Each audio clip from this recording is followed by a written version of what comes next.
Selamat berjumpa kembali dalam layanan audio Sahabat Perjalanan. Hari ini adalah hari Minggu 3 September 2023. Tema renungan saat teduh kita dengan judul Masa Depan di Tangannya. Firman Tuhan terambil dalam Mazmur 78 ayat yang ke-69 sampai dengan ke-72. Ia membangun tempat kudusnya setinggi langit, laksana bumi yang didasarkannya untuk selama-lamanya. Dipilihnya Daud, hambanya, diambilnya dia dari antara kandang-kandang kambing domba, dari tempat domba-domba yang menyusui didatangkannya dia, yaitu Kristus, untuk menggembalakan Yakub umatnya dan Israel miliknya sendiri. Ia menggembalakan mereka dengan ketulusan hatinya dan menuntun mereka dengan kecakapan tangannya. Mari kita berdoa.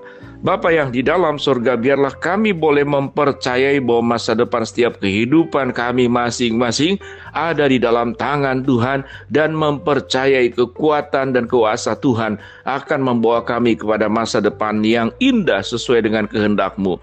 Dalam nama Tuhan Yesus kami berdoa, amin. Shalom sahabat seperjalanan yang dikasihi Tuhan, kita akan belajar tentang masa depan yang indah. Di dalam situasi ekonomi yang semakin sulit, persoalan demi persoalan yang menimpa kehidupan sahabat seperjalanan, ada banyak alasan mengatakan bahwa hidupku dan keluargaku adalah madesu, yaitu masa depan suram. Ada banyak alasan dan kemudian kita meyakini hal tersebut, sehingga kesulitan dan persoalan itu membuat kita justru menutup masa depan kita. Bukan Tuhan yang menutup, tapi kekhawatiran, ketakutan, dan meyakini bahwa masalahlah yang akan menang dari kehidupan kita, dan bukan kita sebagai pemenang menghadapi masalah. Bukankah keyakinan seperti demikian seringkali kita percayai secara tidak sadar karena persoalan yang ada? Sewaktu kita belajar tentang masa depan itu ada di dalam tangan Tuhan, kita melihat dalam Mazmur 78, Ia membangun tempat kudusnya setinggi langit. Siapa yang membangun tempat kudusnya setinggi langit? Yaitu Tuhan sendiri. Ia laksana bumi yang didasarkannya untuk selama-lamanya. Dipilihnya Daud, hambanya, diambilnya dia dari antara kandang kambing domba. Kita melihat bagaimana Daud yang jelas-jelas tidak terlalu dianggap dan dinilai sebagai yang bisa berperang oleh saudaranya sendiri. Dia hanya penggembala kambing domba.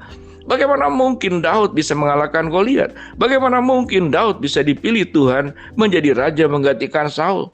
Bagaimana Daud kemudian dipakai oleh Tuhan menjadi urutan daripada keturunan Abraham, Yakub, Daud, kemudian sampai Kristus yang dilahirkan? Dia hanya penggembala kambing.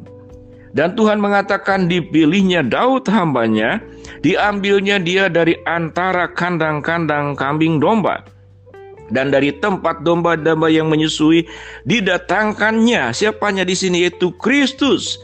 Didatangkannya Kristus dari keturunannya untuk menggembalakan Yakub umatnya dan Israel miliknya sendiri. Ia menggembalakan mereka dengan ketulusan hatinya dan menuntun mereka dengan kecakapan tangannya.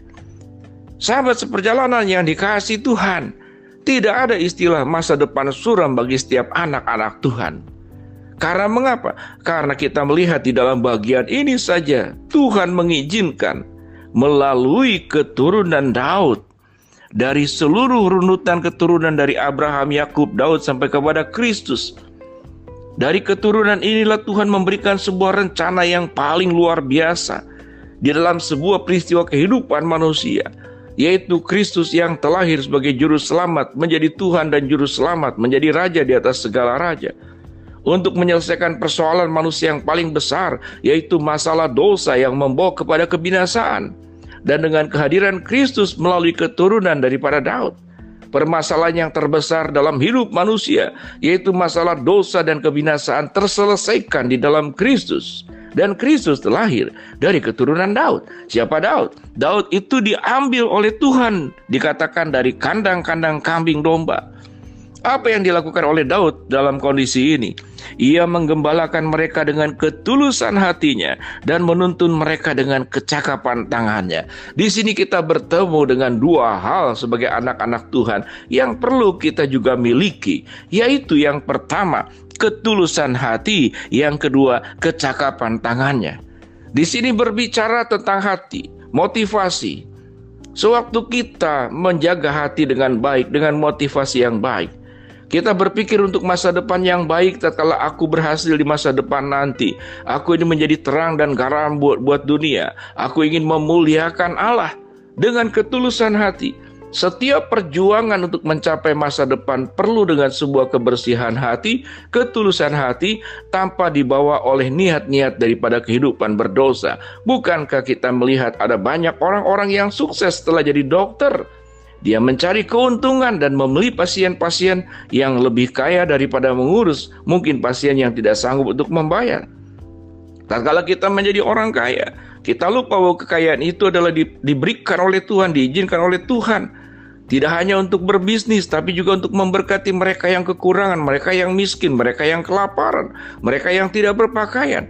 Bukan terus untuk menumpuk harta kekayaan dan menjadikan kekayaan sebagai mamon yang disembah dan menjadi ilah dalam kehidupan setiap orang yang mendewakan kekayaan. Maka masa depan itu dengan ketidaktulusan hati, dengan dalam kekudusan. Bukankah kita sewaktu kita menjadi orang-orang cerdas, orang-orang pandai yang diberkati oleh Allah, diberi kecerdasan, mendapatkan pendidikan tinggi, mendapatkan posisi yang tinggi, mendapatkan pengaruh dan kekuasaan, tetapi setelah kita mendapatkannya, kita tidak punya ketulusan hati. Yang kita punya hanyalah pada bagian yang kedua, yaitu kecakapan tangannya. Kita punya kecakapan, kita punya kecerdasan, kita punya kekayaan, kita punya banyak karunia, tetapi itu tidak identik dengan ketulusan hati. Karena semua yang dijabarkan tadi, kekayaan, kuasa, kecakapan, karunia yang dimiliki, tidak serta-merta bahwa hati kita itu bersih, tidak serta-merta motivasi kita itu menjadi baik. Kita bertemu dengan orang-orang yang banyak di dalam sejarah dunia, sejarah manusia, dan sejarah Alkitab yang berkuasa, yang kaya justru makin jauh daripada Tuhan.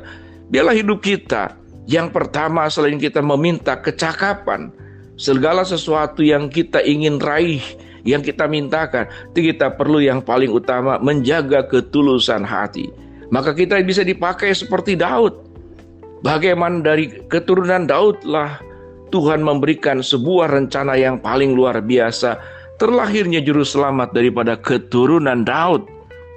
Dan itu adalah sebuah hal yang luar biasa, yang seakan-akan tidak mungkin itu terjadi daripada keturunan Daud. Siapa Daud? Daud itu dikatakan dipilihnya Daud, hambanya diambilnya dia dari antara kandang-kandang kambing domba. Dari tempat domba-domba yang menyusui, didatangkannya dia untuk menggembalakan Yakub umatnya dan Israel miliknya sendiri.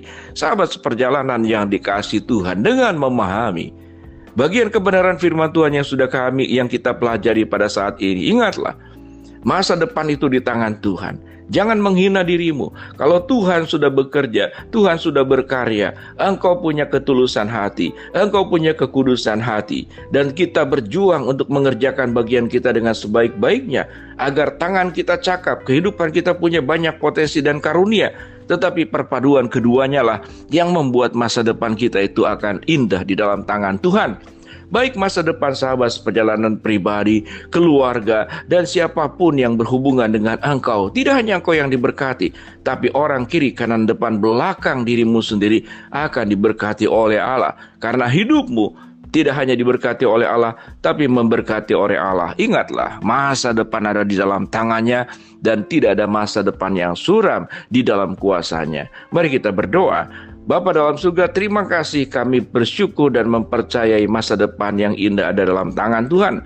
Hamba-Mu berdoa buat sahabat seperjalanan yang sedang sakit, Tuhan jamah sembuhkan. Sahabat seperjalanan yang sedang menghadapi masalah, Tuhan bukakan jalan. Sahabat seperjalanan yang sedang berdoa memohon sesuatu, Tuhan kabulkan dengan cara dan waktu dan kehendak-Mu. Dalam nama Tuhan Yesus kami berdoa, amin.